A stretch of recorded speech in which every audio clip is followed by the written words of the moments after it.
السلام علیکم ورحمۃ اللہ وبرکاتہ۔ میرے AHR اسلامک چینل کے پیارے اور محترم دوستوں اور بھائیوں، آج کا قصہ کہ حضرت یوسف علیہ السلام بادشاہ بن گئے۔ سیدنا حضرت یوسف علیہ السلام جب جیل سے رہا ہو گئے تھے تو بادشاہ نے حکم دیا تھا کہ یوسف کو عزت کے ساتھ بلایا جائے، میں شاہی خزانے کی سپرد کروں گا۔ حضرت یوسف علیہ السلام آئے اور بادشاہ سے بات چیت کی۔ حضرت یوسف علیہ السلام نے کہا کہ مجھ کو شاہی خزانے کا وزیر مقرر کیجئے، میں اس کی بہتر حفاظت کروں گا۔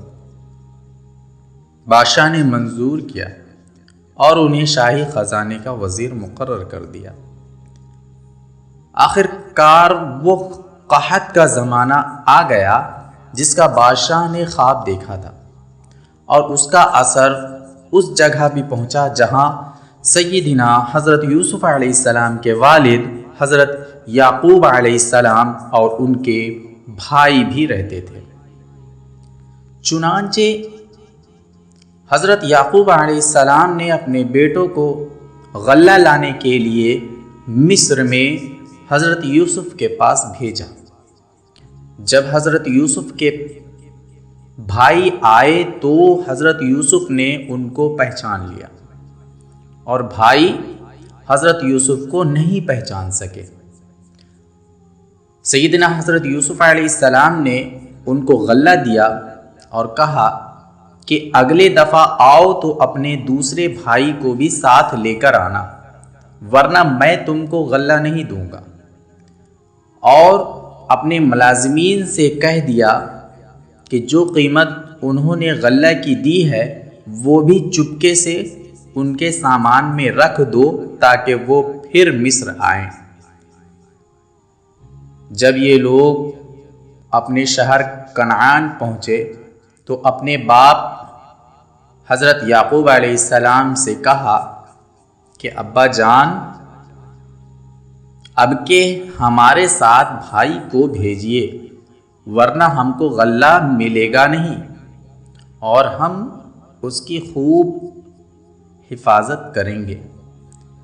جب انہوں نے اپنا اسباب کھولا اور اس میں ساری رقم دیکھ کر بہت خوش ہوئے، پھر باپ سے کہا کہ دیکھیے، شاہ مصر نے ہماری رقم بھی واپس کر دی، آپ ہمارے ساتھ بھائی کو ضرور کر دیں، ہم خوب حفاظت کریں گے اور ہم کو سامان بھی زیادہ ملے گا۔ سیدنا حضرت یعقوب علیہ السلام نے کہا کہ جب تک تم اللہ کا عہد مجھ کو نہ دو کہ اس کی حفاظت کرو گے اور اس کو سب کے ساتھ رکھو گے، اس وقت تک میں اس کو تمہارے ساتھ نہیں بھیجوں گا۔ آخرکار سب بھائیوں نے عہد کیا تو حضرت یعقوب علیہ السلام نے ان کو نصیحت کی کہ تم سب ایک دروازہ سے داخل مت ہونا۔ آخر جب یہ سب علیحدہ دروازوں سے داخل ہوئے تو سیدنا حضرت یوسف علیہ السلام نے اپنے سگے بھائی بنیامین کو بتایا کہ میں تمہارا سگا بھائی ہوں اور میں تم کو اپنے پاس رکھوں گا۔ آخر جب ان سب کا سامان تیار ہو گیا تو حضرت یوسف علیہ السلام نے اپنا ایک برتن اپنے سگے بھائی کے سامان میں چپکے سے رکھوا دیا، اور یہ اعلان ہوا کہ شاہی کٹورا گم ہو گیا ہے، جس نے لیا ہو وہ دے دے، اس کو ایک اونٹ غلہ انعام میں دیا جائے گا۔ سب بھائیوں نے انکار کیا۔ بادشاہ کے آدمیوں نے کہا کہ جس کے سامان سے نکلے اس کو روک رکھے، اس کی یہی سزا ہے، ہمارے ملک کا بھی یہی قانون ہے۔ پھر تمام بھائیوں کی تلاشی لی گئی، آخر بنیامین کے سامان میں سے وہ کٹورا نکلا۔ اس طرح حضرت یوسف علیہ السلام نے اپنے بھائی بنیامین کو اپنے پاس روک لیا۔ بھائیوں نے دیکھا تو کہنے لگے کہ اس کا بھائی بھی چور تھا۔ حضرت یوسف علیہ السلام نے سب کچھ سنا اور خاموش رہے۔ اب سب بھائیوں نے مل کر حضرت یوسف علیہ السلام سے درخواست کی کہ اس کا باپ بہت بوڑھا ہے، اس پر رحم کھا کر اسے چھوڑ دیجیے اور اس کی جگہ ہم میں سے کسی کو پکڑ لیجیے۔ سیدنا حضرت یوسف علیہ السلام نے فرمایا، اللہ کی پناہ، جو چور کو چھوڑ کر بے گناہ کو پکڑوں۔ جب یہ لوگ بالکل مایوس ہو گئے تو سب نے مل کر مشورہ کیا کہ اب کیا کرنا چاہیے۔ تو سب سے بڑے نے کہا، تم نے اللہ کی قسم کھا کر اپنے باپ کو یقین دلایا تھا کہ اس کو ضرور واپس لاؤ گے، پھر یوسف کے پاس ہم نے جو حرکتیں کی وہ تم سے چھپی نہیں، اس لیے میری تو ہمت نہیں کہ باپ کو منہ دکھاؤں یا خود حاضر ہونے کی اجازت دے۔ یا اللہ کوئی دوسری صورت پیدا کر دے تو اور بات ہے، تم لوگ جاؤ اور جو کچھ ہوا ہے ٹھیک ٹھیک اپنے باپ سے بیان کرو۔ اگر وہ اپنی تسلی کرنا چاہیں تو اس گاؤں کے لوگوں سے پوچھ لیں جہاں ہم ٹھہرے تھے، اور اس قافلہ سے معلوم کر لیں جس کے ساتھ ہم آئے ہیں۔ اس مشورہ کے بعد یہ لوگ گھر پہنچے اور والد صاحب کو تمام قصہ سنایا۔ انہوں نے سنتے ہی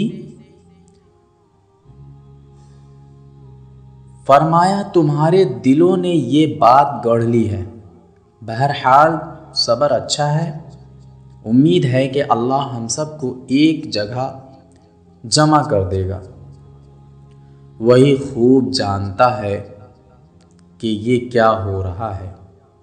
اور ان سے دوسری طرف رخ کر لیا۔ سیدنا حضرت یوسف علیہ السلام کے غم سے ان کی آنکھیں سفید ہو گئی تھی۔ یوسف علیہ السلام کے بھائیوں نے کہا، ابا جان، آپ تو یوسف کو یاد کرتے ہوئے گھل جائیں گے اور جان دے دیں گے۔ انہوں نے فرمایا، میں اپنی شکایت تو صرف اور صرف اللہ سے کرتا ہوں، اور میں ایسی باتیں جانتا ہوں جن کی تمہیں خبر نہیں۔ جاؤ یوسف اور اس کے بھائیوں کو تلاش کرو، وہ مصر میں ہی کہیں نہ کہیں مل جائیں گے۔ اللہ کی رحمت سے نا امید ہونے کی کوئی وجہ نہیں۔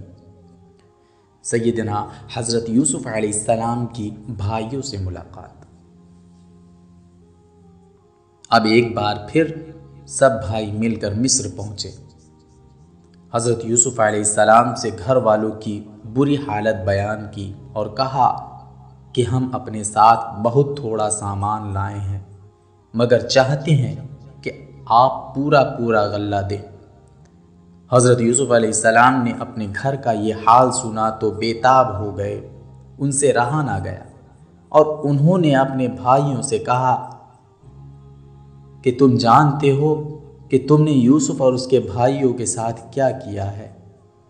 بھائیوں نے نہایت ہی تعجب اور حیرانی کے ساتھ پوچھا کہ کہیں آپ ہی تو یوسف نہیں؟ آپ نے فرمایا، ہاں میں ہی یوسف ہوں، اور یہ میرا بھائی ہے۔ اللہ نے ہم پر بڑا احسان کیا۔ بے شک جو شخص نیک زندگی بسر کرتا ہے اور صبر سے کام لیتا ہے، اللہ اس کا بدلہ دیتا ہے۔